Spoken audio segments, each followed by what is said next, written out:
দেখতে পেয়েছি। লামাহাটা ইকো পার্কে পৌঁছে গেছি। এটকের এমজি মার্ট যাওয়ার জন্য রেডি হয়ে গেছি। এইবারের মতো দার্জিলিং টাটা। Hello friends, welcome back to my channel.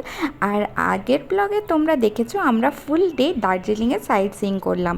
এবারে রাত্রেবেলায় কিন্তু এসে পরে তাড়াতাড়ি ডিনারটা সেরে নিচ্ছি, কারণ কালকে অনেক ভোর ভোর উঠতে হবে আর যেতে হবে আমাদেরকে টাইগার হিলে।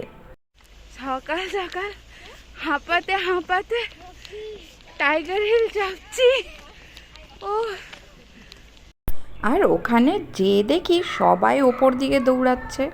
অনেক কষ্ট করে পৌঁছে তাও দেখতে পেয়েছি।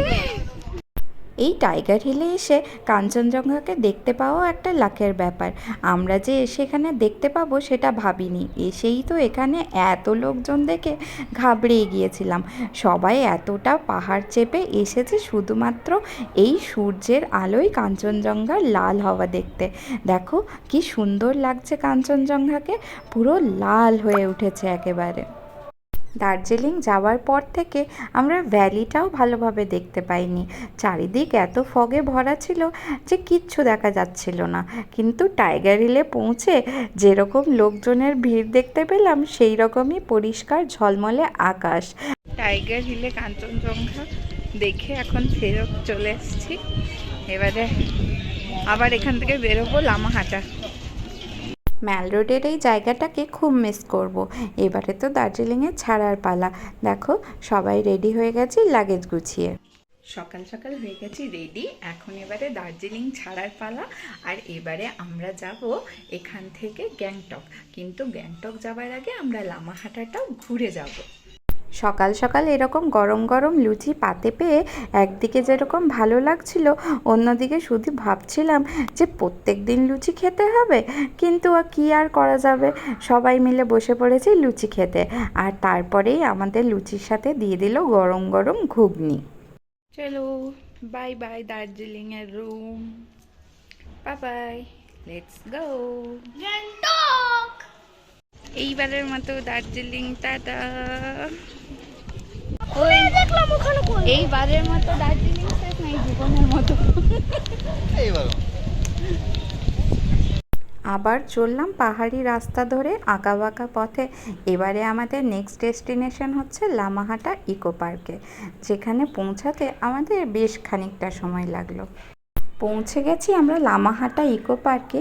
সবুজে ঘেরা এই পার্কটা কিন্তু খুব সুন্দর। এন্ট্রি ফি 20 টাকা। ওপরে একটা লেক আছে শুনে চললাম লেকের পথে। প্রথমে এই আঁকাবাঁকা রাস্তাটা দিয়ে যাচ্ছিলাম, কিন্তু দেখা গেল যে এই রাস্তাটা দিয়ে যাওয়া যাবে না। তারপরে এই ফার্ন পাতাগুলো দেখে আমার বেশ অবাক লাগলো, আগে কখনো দেখিনি তো তাই। ওপরে এই লেকটা আছে, আর এই লেকটার কাছে পৌঁছানোর জন্য খুব সুন্দর রাস্তা করে দেওয়া আছে। আমার শর্ট ভিডিওতে আমি ওই রাস্তাটা শেয়ার করেছি। লেকের এই জায়গাটা কিন্তু ভারী সুন্দর। তারপরে নেমে এলাম, নেমে এসে এই পার্কটার সামনে কিছুক্ষণ বসে টাইম কাটালাম। খুব সুন্দর সুন্দর ফুল দিয়ে সাজানো এই পার্কটা, আমার তো বেশ পছন্দ হয়েছে। কিছুক্ষণ এখানে আমরা সময় কাটিয়ে তারপরে এরপর চলবো আমরা গ্যাংটকের উদ্দেশ্যে। তারপরে দেখা হচ্ছে এবারে গ্যাংটকের রাস্তায়।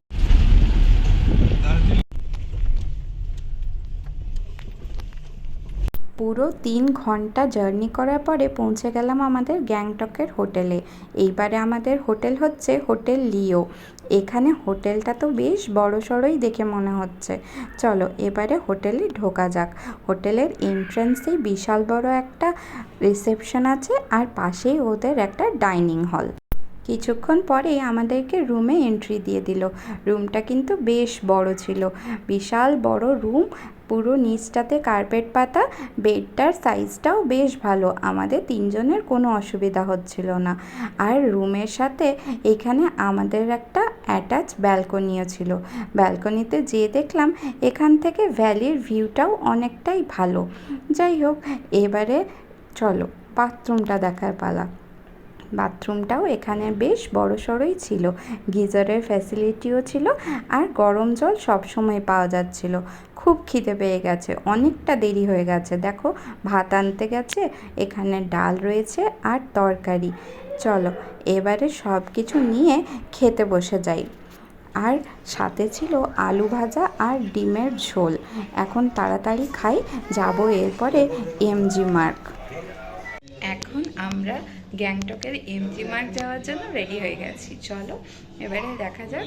5 বছর আগে গেছিলাম গ্যাংটকের এমজি মার্গে একবার, গ্যাংটকটা ঘোরাই আছে। এখন 5 বছর পর কী কী চেঞ্জেস হয়েছে চলো দেখা যাক। ভেবেছিলাম 5 বছরে হয়তো অনেক চেঞ্জেস চলে আসবে এই গ্যাংটকের এমজি মার্গে, কিন্তু এমজি মার্গটা সেই রকমই আছে। সেই মহাত্মা গান্ধীর স্ট্যাচুর সামনে অনেক অনেক দোকান আর সেই রকমই ভিড়। যদিও সেদিন সানডে ছিল, আর সানডেতে এমজি মার্গ একটু বন্ধই থাকে, তাও আমরা টুকটাক ঘুরে নিয়ে আর তারপরে তাড়াতাড়ি হোটেলে চলে গেলাম। তাড়াতাড়ি ফিরে ডিনারটা সেরে নিলাম, কারণ কালকে তো আবার ছাঙ্গুর ট্রিপ আছে আমাদের।